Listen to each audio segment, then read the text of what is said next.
Hey guys, it's Henry at Mowers and Blowers. I've been busy with this Haworth motor that I've been working on. I basically just walked away from my Murray, with the stripped opposed twin, as you guys know from this one. I had to unstick a valve, which I did, and it wouldn't run because I have to ground the ignition switch, which I still have to do.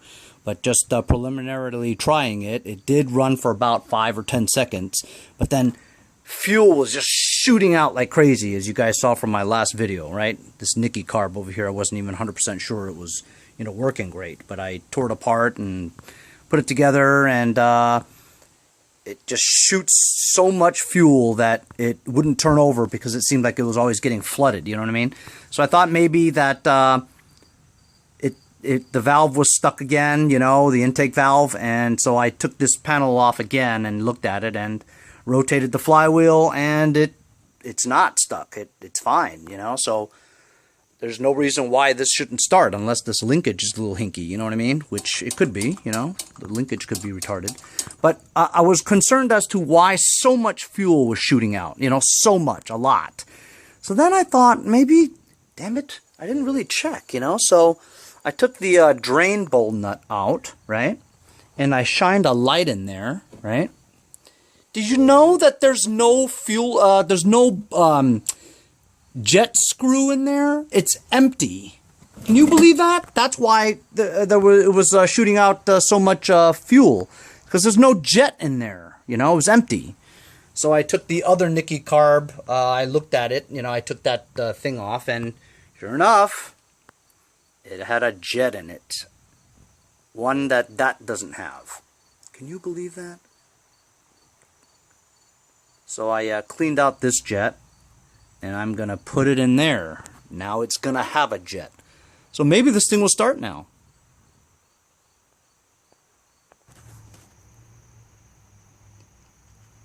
Well, what a pain in the balls it is to get that in there. I had to use like 2 screwdrivers to get that damn thing in there. It sucked. Anyway, it's got a jet now. Sons of bitches. Alright, maybe this damn thing will work. Put the bolt back on. And I'm jacking this up because I need to tighten the double pulley bolt. Don't want to bust my keyway. So I tighten the double pulley, put the belts around it.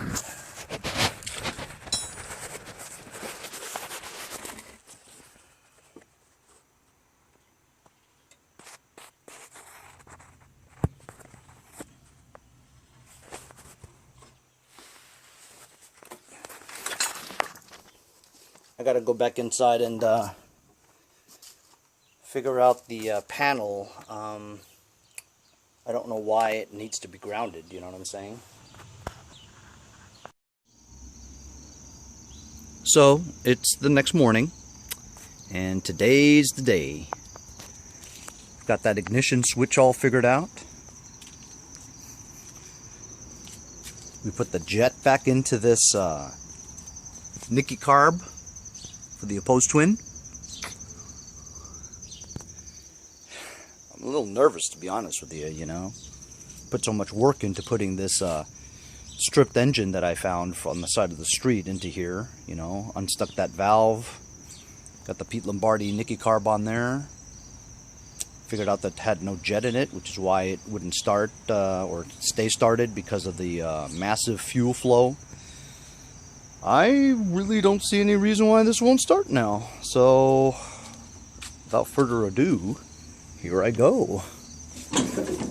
Man, oh man, oh man. Some throttle. Here we go. Full choke.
So how about that, fellas?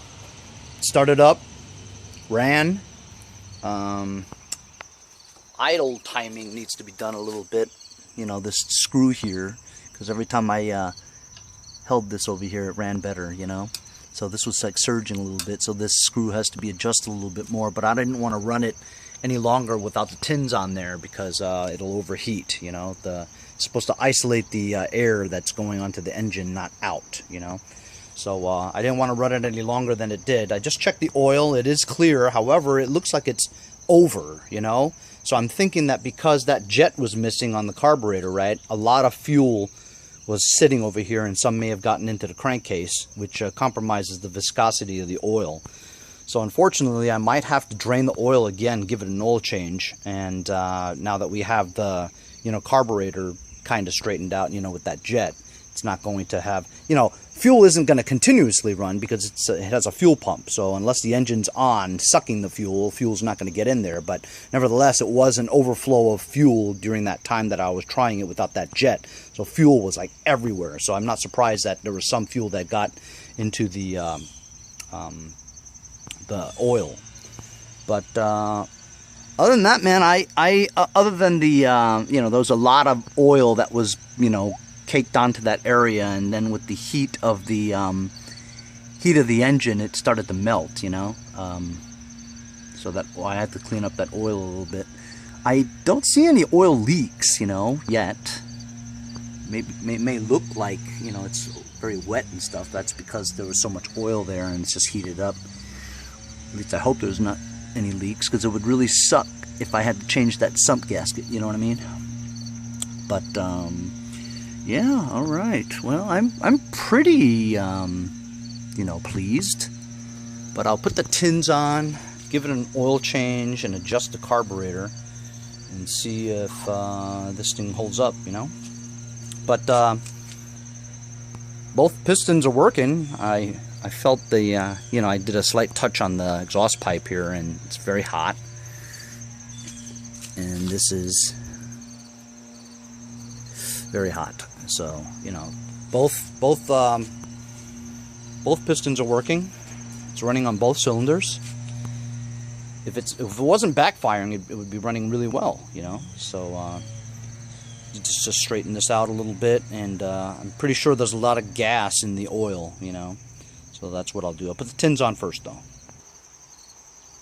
So much time has passed since I disassembled this engine, you know, that I forgot where I put all the bolts, you know. I have those, but I'm not sure if those are the ones. I found the tins, so I got a lot of bolts. I'll just figure it out, I guess. So I've got the original tins back on there, 16 horsepower. It obviously didn't have this, right? But so I'm taking this from that, because I don't know if that engine's going to run, right? So might as well make sure that this one's taken care of. Tins weren't all that hard. The firewall was kind of tough to match up the holes, but I like the firewall. Routed the wires through these thingamajigs. Got to button that up a little bit more. And then after I put this on, I'm going to drain the oil, give it an oil change. That's for you, Mario. Now I'm going to drain the oil. You guys know how messy this is, so I've taken like a breather tube and put it on here, and got like a bottle and plastic lined it so it doesn't make a mess. Here we go. It should be pretty liquidy. You know, this is brand new oil, and it looks disgusting.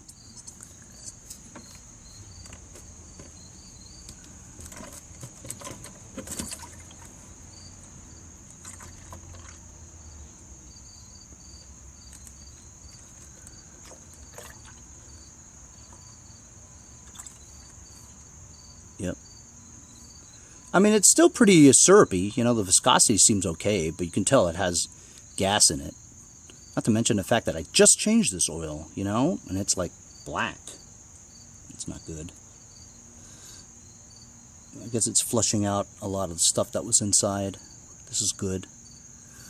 Now, I'm just assuming that that's the problem, you know, because of the smoking, the backfiring and stuff. It's usually because there's gas in the oil, you know, it's not running right. At least I'm hoping, you know, because if that's the problem, then this should run pretty well after I put some new Earl in there. Should. In a perfect world, right? Yeah, that kind of works pretty good, huh?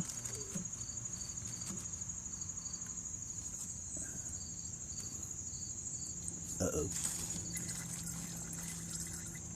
Yep. Actually, it's not too bad.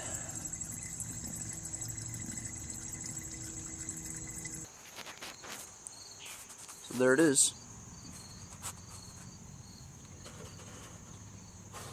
It was clear when I changed the oil, you know.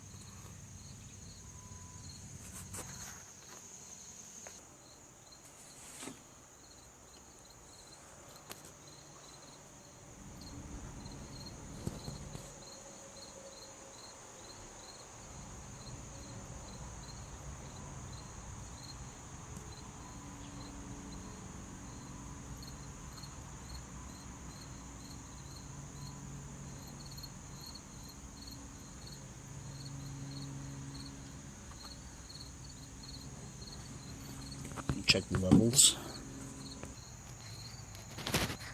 So I just topped it off. Everything's in order now. I'm gonna start it now. Here we go.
Runs good with some choke. It means not enough gas is getting there. Because if it was full air, right, gas should be able to ignite, but because it surges, it's not getting enough gas.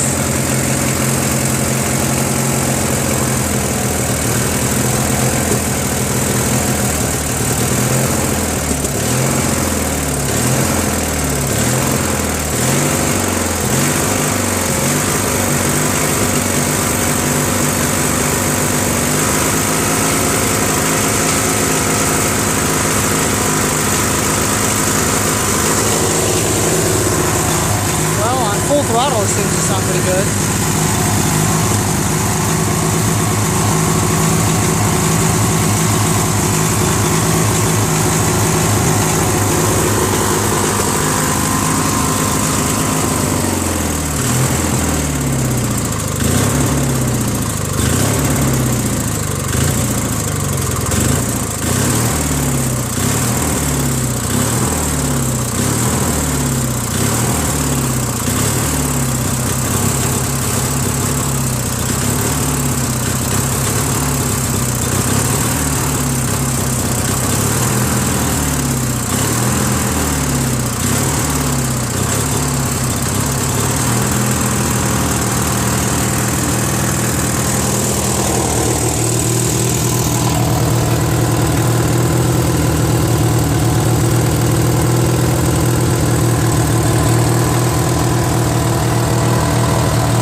I figured out why it's not running so good.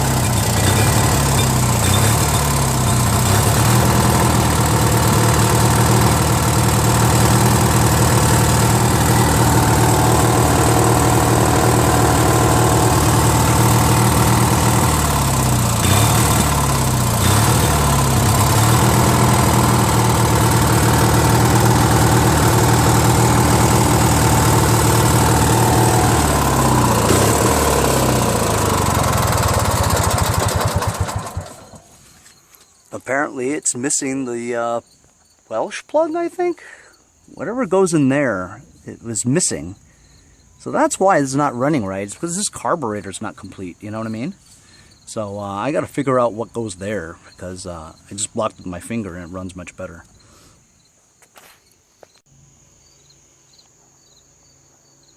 This is the other carb, and this one has a Welsh plug on the inside. I'm going to find something to block that hole. Cut off a piece of hose and stuck this plastic grommet in there. And give it a try now.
Running as smooth as I like it.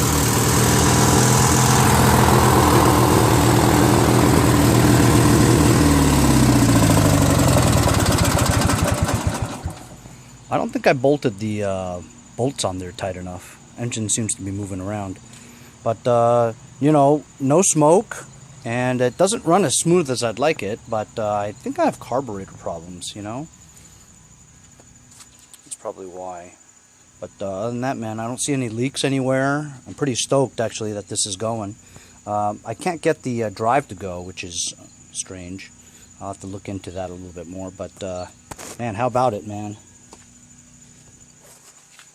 Got the Murray working. That's great. Yes, I've made quite a mess. And I had to take the deck off. Figure out why it wouldn't drive. Well, the reason why is because this motor was the different motor than the one intended, and this was a 20 horsepower. Stock was a 20 horsepower with a double pulley, but the double pulley was bigger and rounder. The one that I have here, the top pulley is just a little bit smaller. Therefore, because it's a smaller pulley, the drive belt is slipping, and because it's slipping, it's not turning the tranny.